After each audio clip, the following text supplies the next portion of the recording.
Maka iman dengan ilmu akan menyatu.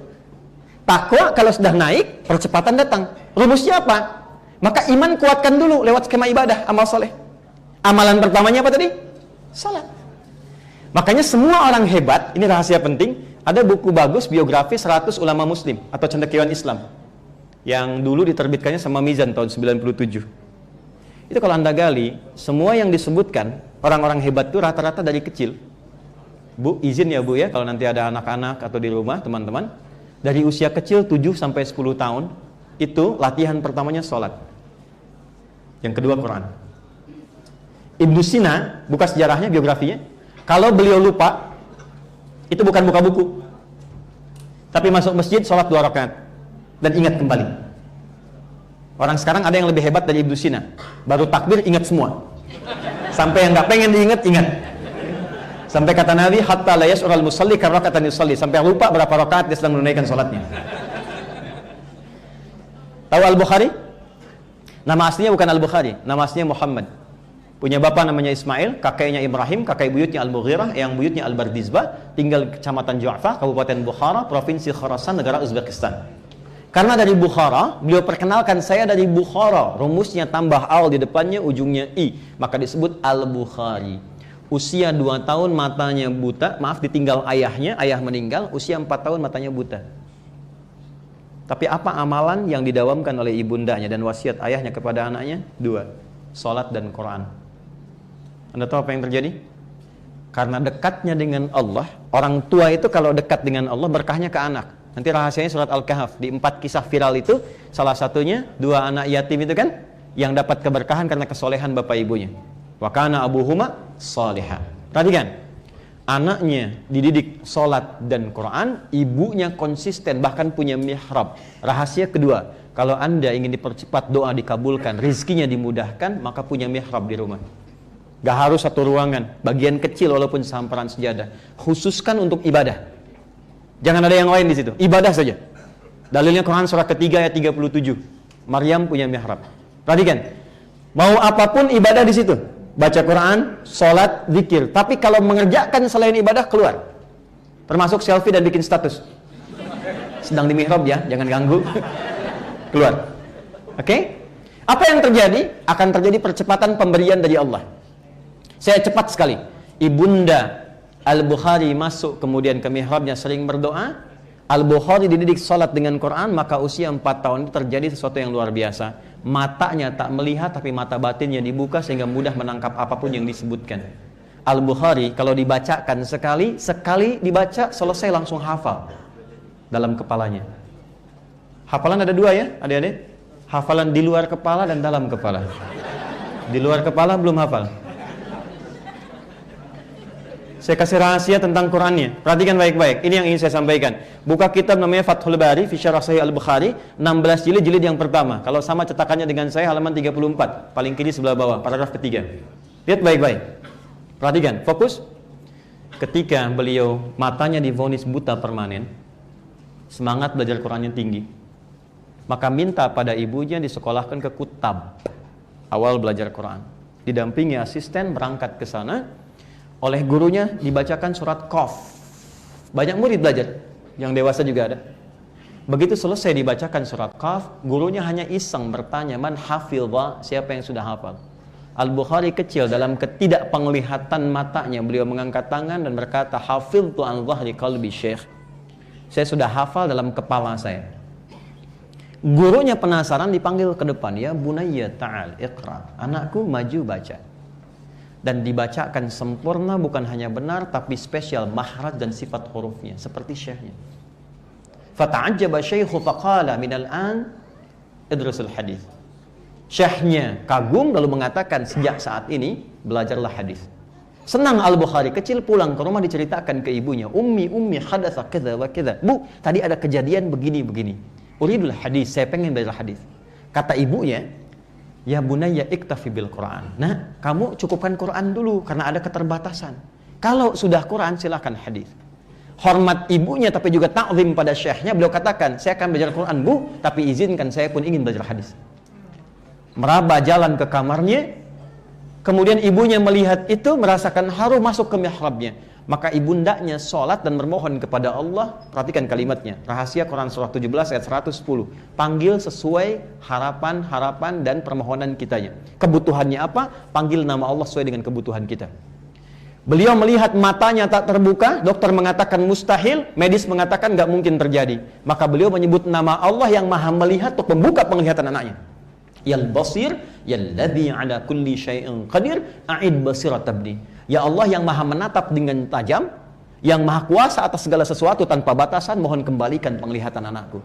Al-Bukharinya masuk ke kamar sedang mengulang surat Qaf. Sampailah di ayat 21, ayat 22. Mirip kalimatnya sama. Laqad kunta fi ghaflatin min hadza, fakashafna 'anka ghita'aka, fabasaruka al-yawma hadid.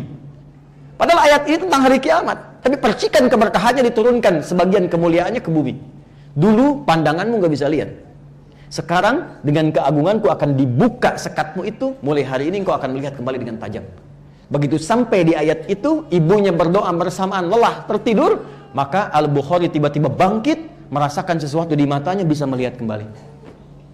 Maka dikejar ibundanya. Ummi laqad ra'ait. Ibu saya bisa melihat kembali. Berpelukan.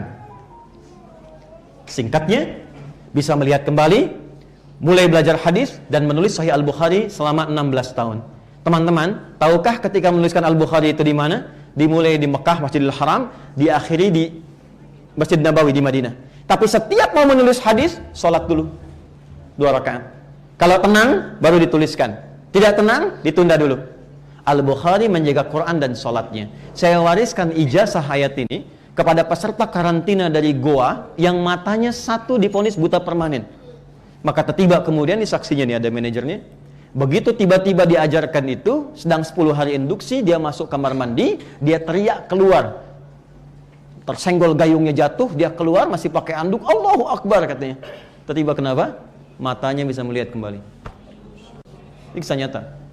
Saya tidak mengarang karena langsung berinteraksi dan teralami. Jadi yang saya ingin katakan adalah bangun hubungan kuat dengan Allah dulu sebelum memulai segala hal. Itu poinnya. Makanya ada iman.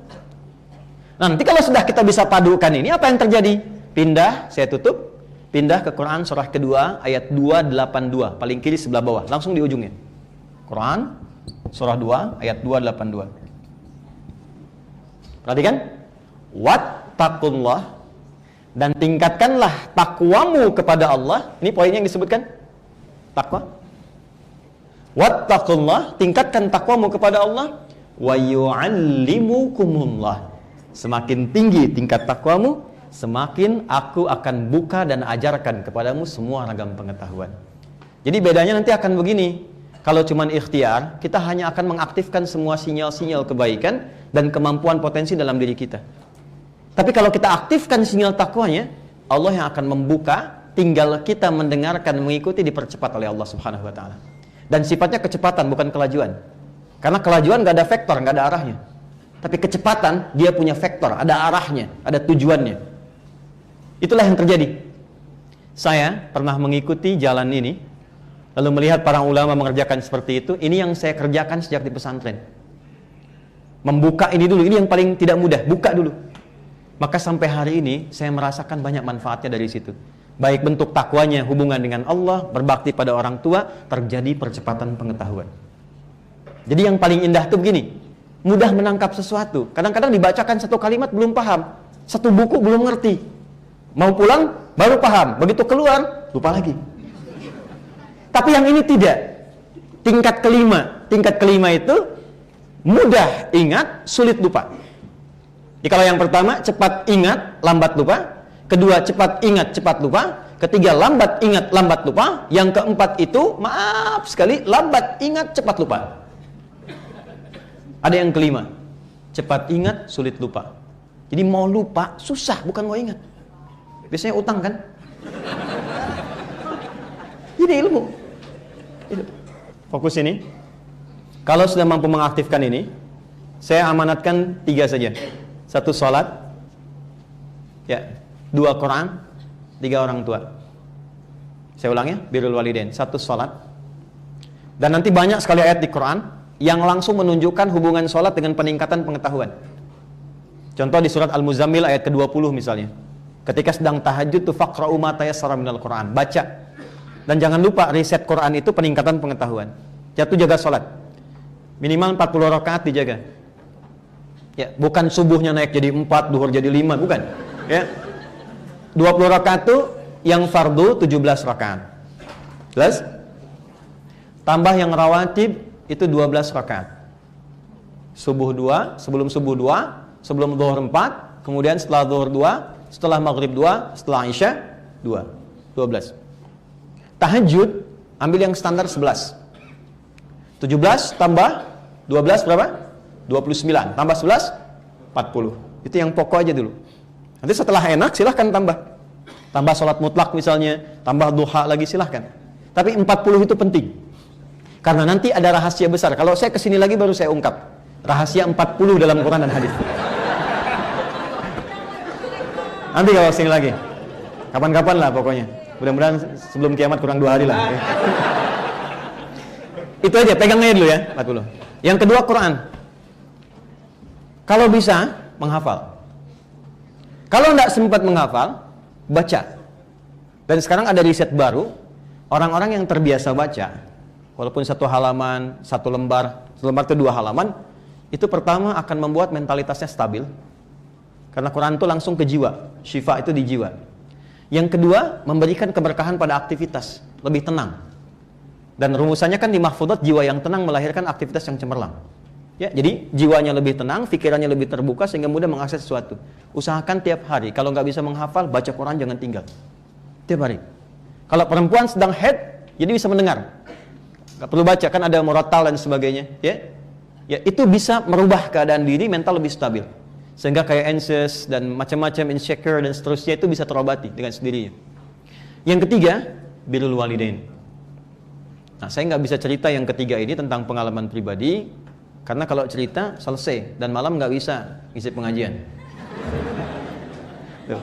Pokoknya ikuti aja. Yang ketiga itu niatkan belajarnya yang di sini ataupun yang mengajar. Salah satunya mengalirkan pahala untuk orang tua. Itu kalau Anda dosen periset, Allah akan buka kembali untuk meningkat kembali wawasan dan peningkatan pengetahuannya. Kalau Anda yang sedang belajar, maka Allah akan buka jalan untuk mempercepat pembelajarannya. Apapun itu.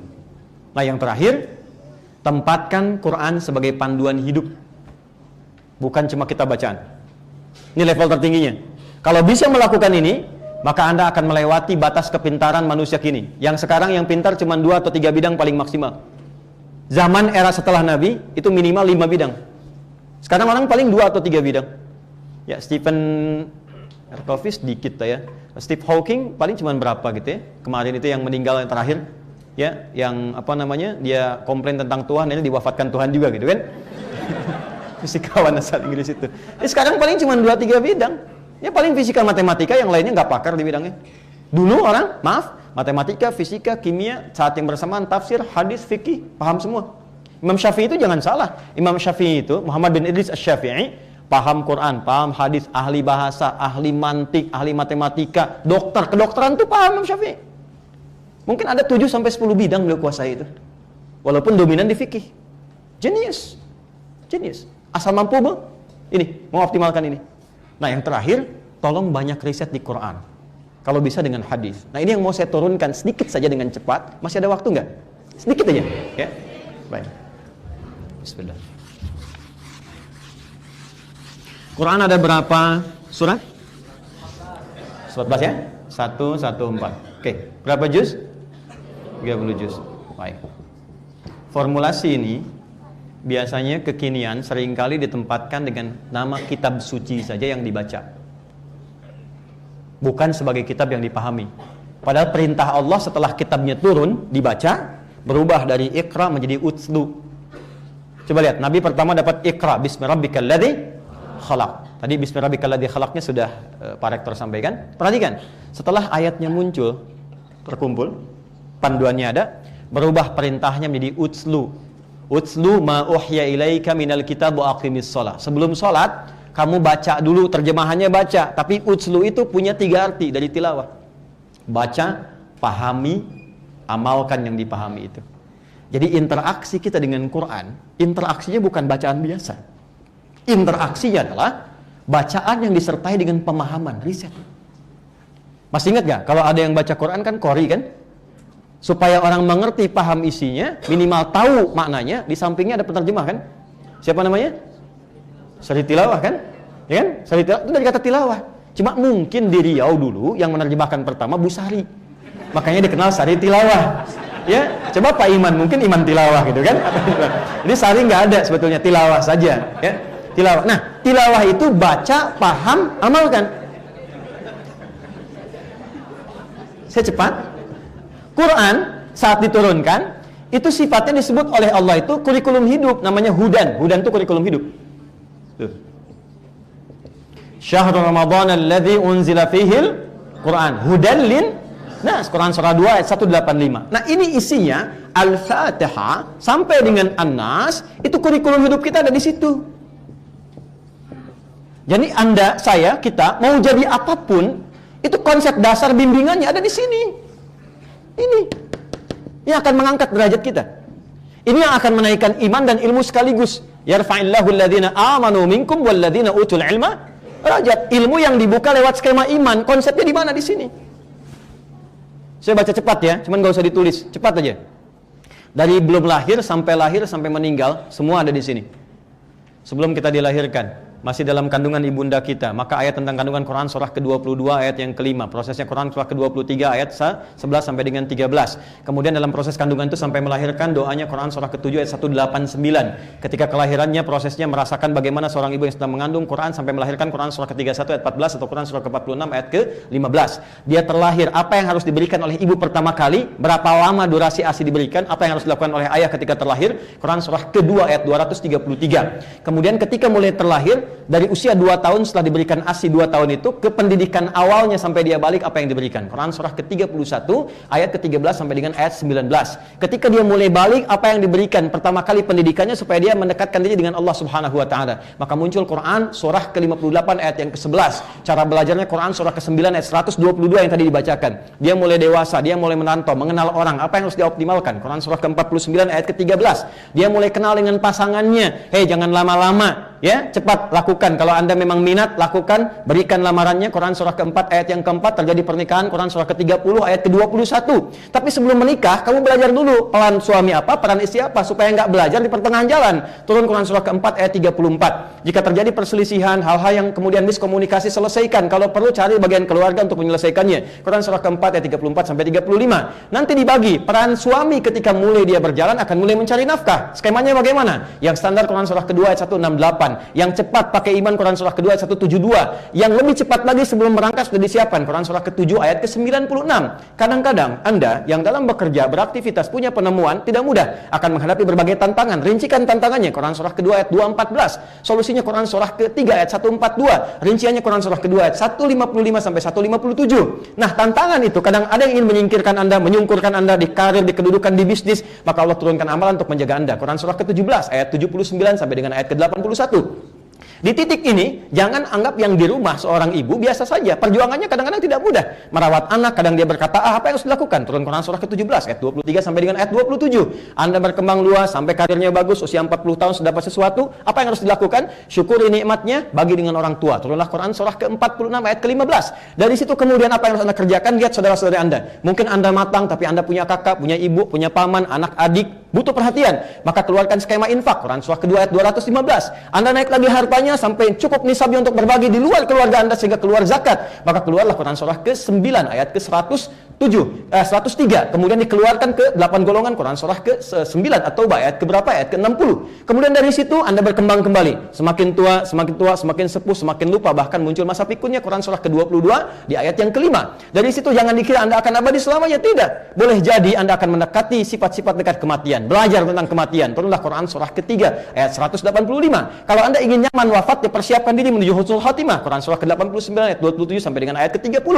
Kemana setelah Anda meninggal? Pelajari supaya siap-siap. Jangan dunianya nyaman, setelah meninggal gak dapatkan kenyamanan. Maka turunlah Quran surah yang kedua ayat 153 sampai 154. Rinciannya di Quran surah ketiga ayat 169 sampai dengan 172. Maka di situ ditunjukkan bagaimana kenikmatan di alam kubur. Setelah itu kemana? Setelah itu Anda akan kembali, terjadilah kiamat. Turunlah kemudian satu surah, surah ke-75.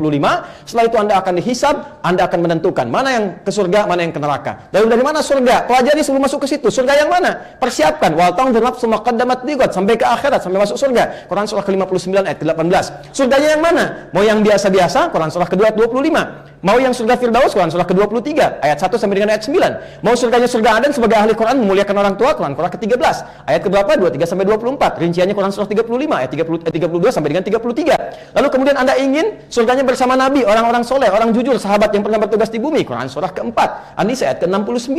Jangan coba-coba mampir ke neraka. Allah ingatkan, neraka-nerakanya yang paling ringan, yang paling standar. Cabut ubun-ubunnya, celupkan kayak teh celup, celup angkat, sekali celup hancur dengan kulitnya, dinaikkan, tumbuh lagi untuk merasakan bagaimana pedihnya azab. Quran surah ke-4 ayat 56. Yang paling dahsyat neraka jahanam. Jahanam itu ada yang bahkan sampai keraknya, kecium aja udah panas, apalagi sampai ke dalamnya. Maka yang masuk ke situ hati-hati, ada dua golongan, orang-orang kafir dan orang-orang munafik. Turunlah Quran surah ke-4 ayat 140, paling kiri sebelah bawah. Tapi ada kesempatan untuk bertobat untuk kembali. Quran surah ke-4 ayat 143-nya. Sampai di tengah-tengahnya bagaimana kalau 50-50. 50% soleh, 50% salah.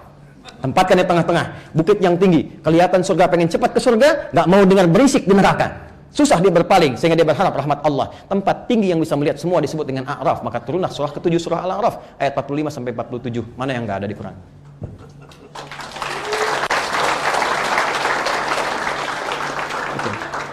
Nah, jadi berinteraksi dengan Quran itu, bacaan bagus, ada pahala, tapi yang diharapkan petunjuk Qurannya muncul dalam kehidupan. Islam itu jangan ditempatkan hanya di Quran sebagai mushaf, harus jadi perilaku. Dan kita sekarang masa-masanya merdeka, kampus merdeka tuh. Mau belajar apa aja kita riset kan. Nah, detailnya nanti ngaji hadis.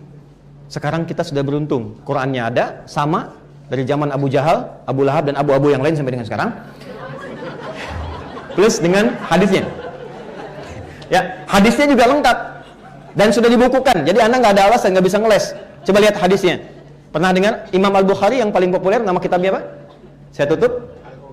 Imam Al-Bukhari, kitab hadis Imam Al-Bukhari, namanya apa? Sahih Bukan. Oh, jangan ngarang, jangan maksa. Bukan, nama kitab Imam Al-Bukhari itu kitab hadis yang populernya namanya Al-Jami As-Sahih Al-Musnad Al-Mukhtasar min umuri Rasulullah sallallahu alaihi wasallam wa sunanihi wa ayyamihi. Itu namanya. Coba ulangi. Nah, karena kepanjangan maka disingkatlah dengan Sahih Tapi problemnya kita tidak memaknai dengan utuh judul kitabnya. Sementara ulama menulis kitab itu esensi isinya. Hadis itu punya 4 kualifikasi kitab. 1 jami', kedua sunan, ketiga musnad, keempat mu'jam. Jami itu artinya apa? Jami itu artinya tuntunan yang komprehensif. Beda dengan sunan. Sunan itu kitab hadis yang disusun berdasar urutan fikih. Anda kalau mau tahu cara wudu, cara sholat, bacanya kitab sunan. Anda kalau ingin cari inspirasi, ini Sayyidah Aisyah berapa banyak hadisnya? Bagaimana ingin seperti Sayyidah Aisyah? Cari kitab musnad. Anda kalau pengen nyari hadis dari Hamzah sampai Ya, cari kitabnya mu'jam. Tapi di kitab saya, kata Al-Bukhari, ini adalah keseharian Nabi selama 24 jam yang bisa saya temukan. Saya susun jadi 97 topik. Nah, topik ini yang penting kita riset. Teman-teman di kampus sekarang, dosen, ilmuwan, mahasiswa, di topik mana di antara 97 itu? Udah disusun oleh beliau. Legalitas Nabi topik pertama, Kitab Badul Wahyi. Tentang iman, Allah. Kitab kedua, Kitabul Iman 57 hadis. Kita ada di kitab ketiga, Kitabul Ilmi. Allah. Turunkan itu. Setelah itu, rumusannya begini. Ayat ilmu apa? Hadis. Dalami ini, praktekkan. Gimana supaya hafalan pengen cepat, nggak lupa-lupa. Kapan waktu belajar yang efektif? Kapan waktu mengulang? Bagaimana mengimplementasikan ilmu? Ada semua di sini. Termasuk percepatan yang dengan itu Allah berikan kemampuan lebih dibandingkan yang lain. Ini ada di sini. Nanti setelah dapat ilmunya Anda keluarkan jadi profesi tuh. 97 ini banyak. Teman-teman yang di birokrat keluarkan Kitabul Imarah. Yang aktif di bisnis keluarkan Kitabul Buyu'a. Yang aktif di dunia perawatan, kesehatan keluarkan Kitabul Marid. Ada semua di sini. 97 topik. Begitulah kemudian kalau kita kembangkan relasi Al-Quran dan pengetahuan, mudah-mudahan tercipta tauhid ilmu, insan rabbani yang seimbang antara imtak dan ipteknya. Ya, dan tidak cukup dengan amin, saya kira kita harus mulai dari kampus ini untuk memberikan inspirasi ke berbagai negeri. So, I want to be commit with my commitment before I going to talk to all of you. So I want to support, inshallah, this campus, this college, to serve any program that you need to support. Inshallah, just inform us, inshallah. This, please note this, certification that anything, everything that this campus need to support, is well to support, inshallah, right? So first, because I talked to all of you about the relationship, about the Quran and knowledge, so I will support, inshallah, the easy way to memorize the Holy Quran. So we have the special method, alhamdulillah, named by At-Taysir. At-Taysir, this special method to memorize the Holy Quran in 30 days contain 30 juz, insyaAllah. Menghafal Quran 30 hari 30 juz. Nanti kita akan supportkan, Prof izin, Pak Rektor izin. Nanti gimana caranya, silahkan fasilitasi. Kita siapkan tolong 2000 ya. 2000 paket. 2000 paket itu satu paketnya ada 3 buku. Jadi ada 6000 nanti yang kita kirimkan ke sini. Itu cara cepat menghafal Quran selama 30 hari. Ya, beberapa kampus ada UMS, kemudian juga UMY ya, yang Muhammadiyah, terus UMJ juga. Itu sudah mulai mengintegrasikan antara kurikulum Quran dengan pendidikan di semua jurusan. Jadi kalau yang muslim ya silahkan. Di sini ada yang non muslim juga. Nah, yang non muslim juga teman-teman, tolong jangan dianggap sendirian, tidak, tapi berbagi ya. Kita share, dan tolong pengajar juga tempatkan semua sama untuk mendapatkan hak yang sama. Karena ketika masuk kita memiliki hak dan kewajiban. Semua sama sebagai siswa, dan saya mohon jangan sekedar menjadi pengajar. Jadilah murabbiyah, pendidik. Sayangi mereka, lihat perkembangannya, lihat bukan evaluasi nilainya tapi juga akhlaknya. Dan saya berharap insyaallah kita memiliki ukhuwah wataniyah yang baik, sehingga teman-teman yang punya teman-teman yang non muslim dan sebagainya dengan cara yang sama. Anda punya kelebihan, ajari. Anda punya kelebihan di harta, berbagi ya. Jangan karena nanti tanya kenapa kok saya nggak diajak makan, yang lainnya ikut, kamu kafir sih. Nah, nggak boleh. Haram hukumnya. Okay? Right. I think that's all that I can share my lecture today, and I'm very honored to be here. Thank you, Pak Rektor, for having me, and thank you for your attention. We'll see inshallah all of you in our schedule in the night. I think it's open for the public, open for public. شكرا على حسن اهتمامكم. أنا فرحان جدا بأكون بين يديكم في هذا المكان الشريف. فنلتقي بكم إن شاء الله في المحاضرة عامة بالليل. فآخر ما أريد أن أواصل إليكم جميعا كونوا مستقيمين. Saya sebelum tutup, saya mohon semuanya bisa istiqamah dalam nilai-nilai kebaikan, konsisten dalam nilai-nilai pengetahuan yang benar. Dan mohon izin, konsisten itu nggak mudah. Karena konsisten itu nanti ada 9 tahapan yang harus dilalui. Nanti secara detail kalau ketemu lagi kita akan terangkan, tapi kisi-kisinya dari 9 tahapan ini, konsis 1, konsis 2, konsis 3, konsis 4 sampai konsisten. Insyaallah ya. Terima kasih untuk perhatiannya yang sangat luar biasa. Subhanakallahumma bihamdika nasyhadu an la ilaha illa anta nastaghfiruka wa atubu ilaik. Wa akhirul kalam fathunallahu fathun qarib. Nasrun minallah fathun qarib. Wallahu muwaffiq ila aqwamit thariq. Assalamualaikum warahmatullahi wabarakatuh.